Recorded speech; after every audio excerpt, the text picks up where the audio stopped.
The late afternoon sun streamed through the floor-to-ceiling windows of the Grandview estate, casting golden light across the elegant ballroom where my wedding reception was in full swing. Crystal chandeliers reflected off polished marble floors as 200 guests danced, laughed, and celebrated what should have been the happiest day of my life. I stood at the edge of the dance floor in my $3,000 wedding dress, though my family believed it was a $200 knockoff from a discount bridal shop, watching my new husband Michael spin my flower girl niece around to the music. Everything was perfect. The 5-course dinner prepared by award-winning chefs, the premium open bar, the live jazz band, the stunning floral arrangements that probably cost more than most people's cars. But perfection came with a price that apparently no one in my family believed I could afford. "I still can't believe she managed to book this place," my mother whispered loudly to my Aunt Carol, not bothering to check if I was within earshot. "The Grandview estate costs $50,000 just for the venue rental, not counting food, drinks, flowers, or entertainment." Aunt Carol glanced around the opulent ballroom with obvious appreciation. "It must be Michael's family paying for all this. Thank God that girl finally found someone with money." I pretended to be fascinated by my bouquet as I listened to them dissect my financial situation for the entertainment of our relatives. "Poor thing has been struggling for years with that little photography business," Mom continued, "taking pictures of babies and high school seniors for $200 a session. I keep telling her to get a real job, but she insists on pursuing this artistic dream." My cousin Janet joined the conversation, wine glass in hand. "Well, at least she found a husband who can support her properly. Michael's construction company must be doing well if they can afford a wedding like this." I felt my cheeks burn with embarrassment and frustration.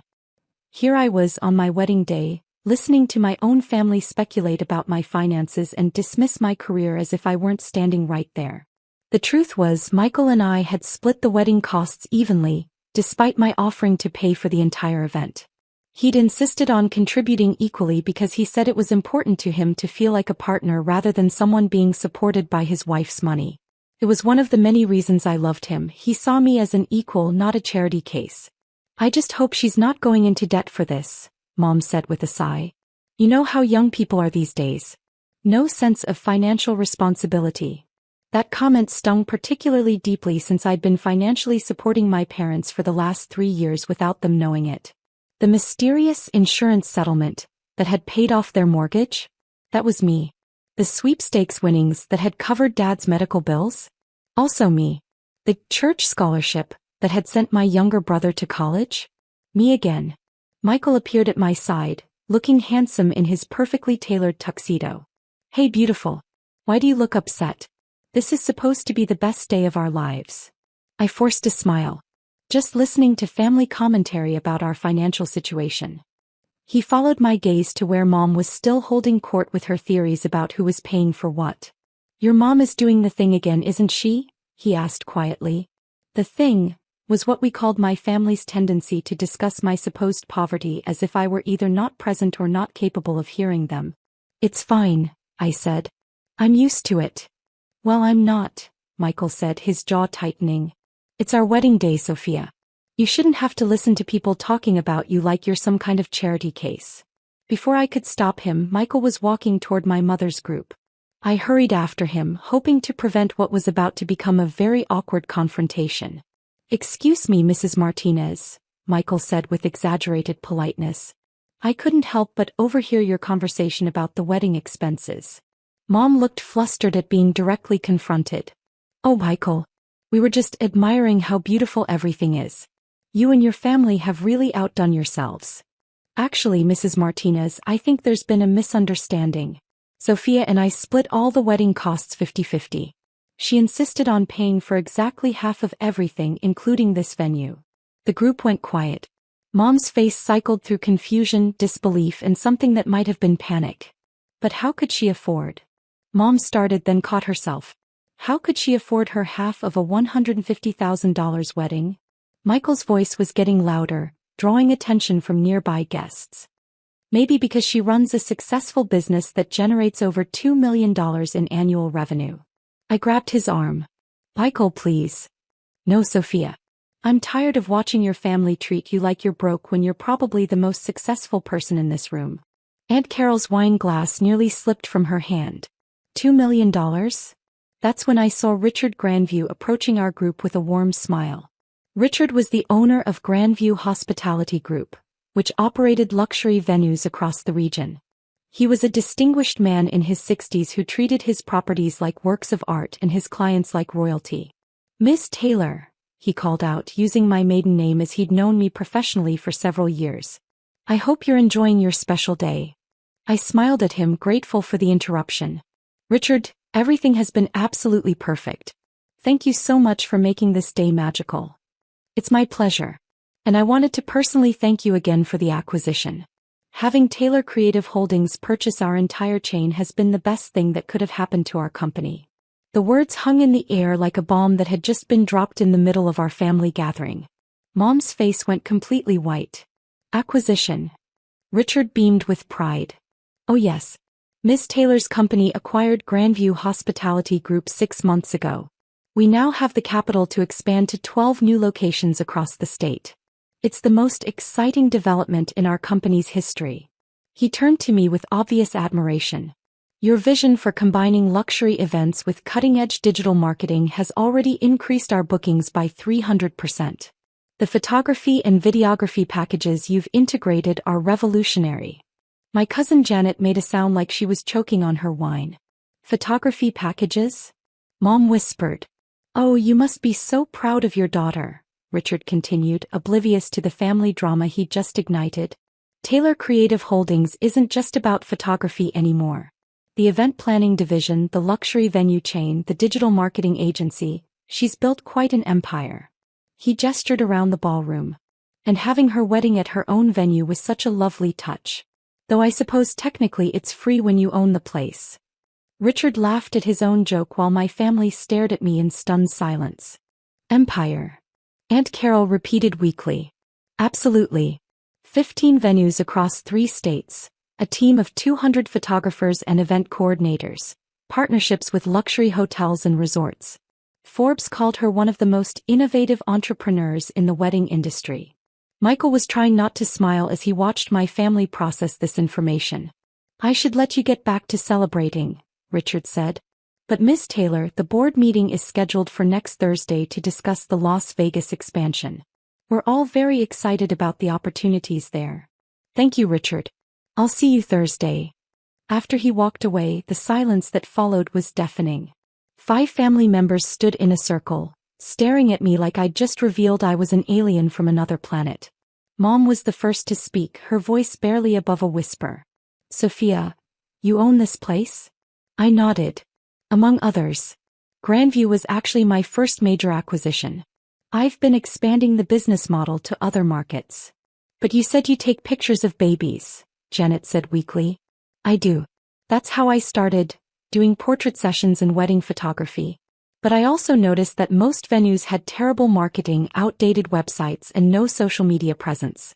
So I started offering those services too." I looked around at my family's shocked faces. Then I realized I could offer complete packages: venue, photography, planning, catering, entertainment. Instead of just taking pictures at weddings, I could create entire wedding experiences. Michael stepped closer to me, his hand finding mine. "When venues started struggling during the pandemic, I had the capital to acquire them at reasonable prices. Now we offer luxury wedding and event services from initial planning through final photography delivery." "How many venues?" Mom asked, her voice hollow. 15 currently. We're opening 3 more next year, plus we're launching a destination wedding division in partnership with resorts in Hawaii and the Caribbean." Aunt Carol sat down heavily in the nearest chair. "You own 15 wedding venues?" 15 luxury event venues. We host weddings, corporate events, galas, and private parties. Last year we coordinated over 2,000 events. The number seemed to hit them like a physical blow. "Sophia," Mom said slowly, "if you have all this money, all this success, why do you live in that little apartment? Why do you drive that old Honda? Why do you dress like—" She gestured at my general appearance, then seemed to realize she was critiquing my fashion choices at my own wedding. "I live modestly because I prefer to reinvest profits back into the business rather than spend money on things that don't matter to me," I explained. "The apartment is convenient and comfortable. The car is reliable and efficient. I save my money for experiences and investments, not status symbols. Michael squeezed my hand. She could afford any car she wants. She chooses to drive the Honda because it's practical and environmentally friendly. But why didn't you tell us? Mom asked, tears starting to form in her eyes. Why let us think you were struggling? This was the question I'd been dreading. Because every time I tried to talk about expanding my business, you told me to be realistic and get a steady job with benefits. When I mentioned buying equipment or hiring employees, you said I was being irresponsible with money I didn't have. I took a deep breath. When I tried to explain my business plan for acquiring venues, you said I was living in a fantasy world. So I stopped trying to share my successes with the family. But we thought you needed help, Mom protested. We've been worried about you for years. I know. And I appreciate that you care. But your worry was based on assumptions, not facts. You assumed I was failing because my business model didn't look like traditional employment. A server appeared with a tray of champagne and I gratefully accepted a glass. The conversation was emotionally draining, even though it was long overdue. Mom, do you remember 3 years ago when you and Dad were about to lose the house because of his medical bills? She nodded reluctantly. And then you got that call from the insurance company saying there had been an error in processing, and they were covering everything retroactively? Yes, it was a miracle. We never understood why. It wasn't the insurance company. I paid those bills directly and had my lawyer structure it to look like an insurance settlement so you wouldn't feel obligated to pay me back. Mom's hand flew to her mouth. And the church scholarship that sent David to college? That was the Taylor Creative Holdings Educational Foundation, which I established specifically to help family members pursue their dreams without having to ask for help directly. My brother David, who had been standing nearby and apparently listening to everything, stepped forward with wide eyes. Sophia, you paid for my college? I established a scholarship program. You earned it through your grades and your essay about wanting to become a teacher. The foundation just made it possible. How much? Mom whispered. How much money have you spent helping us? I looked at Michael, who nodded encouragingly. Including the mortgage payoff, medical bills, college tuition and various other assistance over the years? Approximately $400,000. The number hit the group like a physical blow. Several people had to sit down. But you never said anything, David said, his voice shaking. You let us think it was scholarships and insurance settlements and lucky breaks. Because I wanted you to feel proud of your accomplishments, not indebted to me. You earned that college degree, David. The scholarship just removed financial barriers. I turned to Mom. And you and Dad worked hard your entire lives and didn't deserve to lose your home because of medical costs you couldn't control. I had the ability to help, so I did. But why keep it secret? Aunt Carol asked. Because I know this family. If you'd known the help was coming from me, it would have changed our relationships. You would have either felt obligated to pay me back, which would have been financially impossible, or you would have started expecting assistance instead of appreciating gifts. Michael stepped forward. What Sophia is too modest to tell you is that she's been quietly supporting half the people in this room.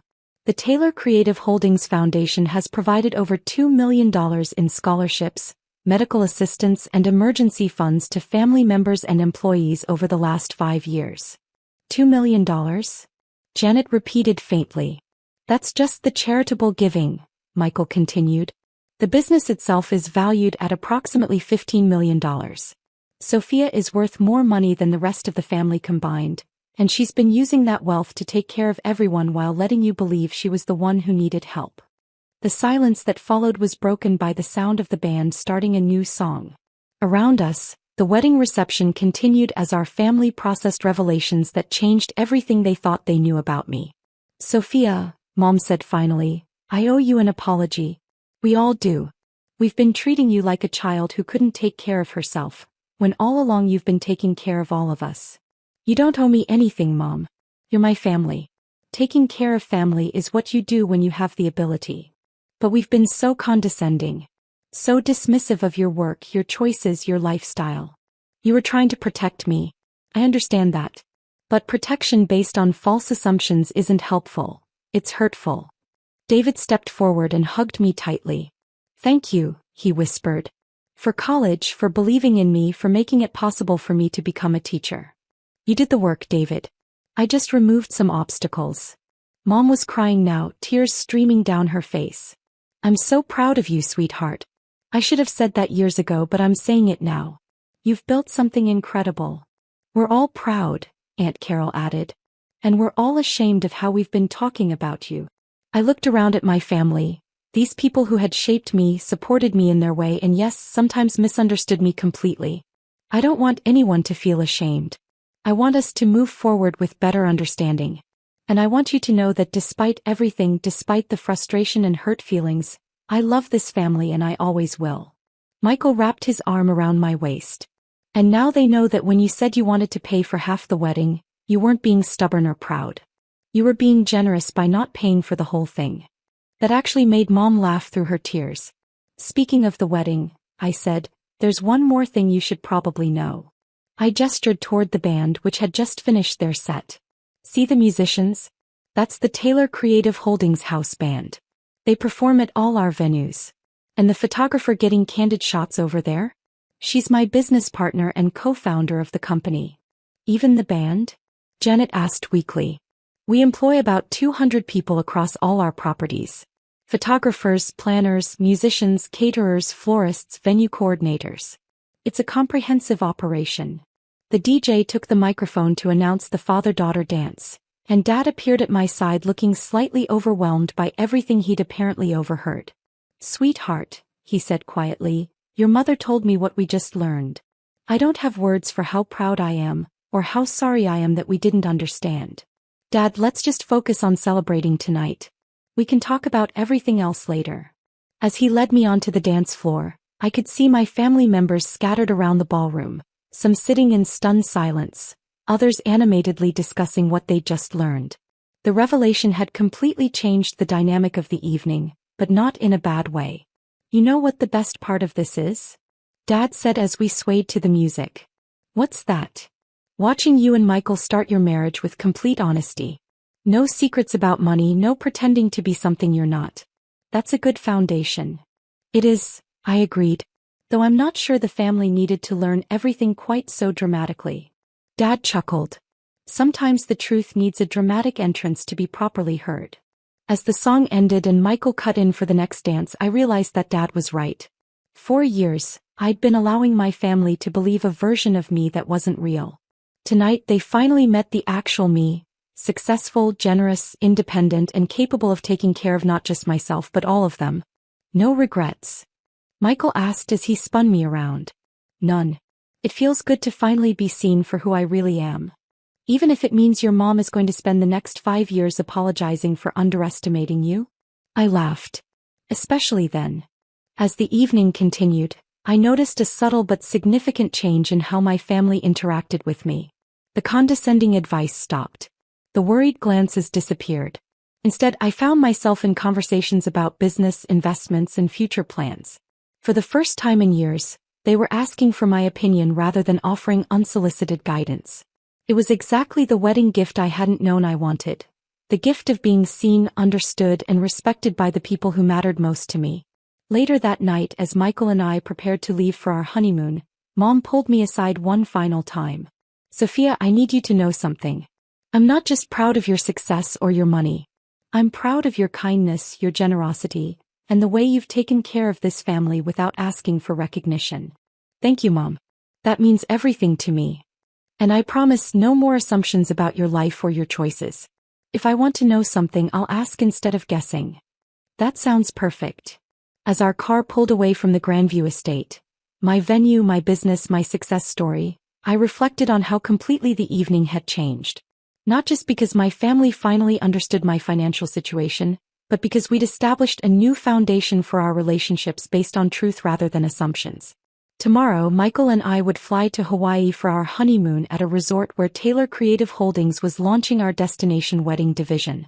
But tonight, I was simply a woman who had married the love of her life in her own venue, surrounded by family who finally saw her for who she really was. It was, without question, the perfect wedding day.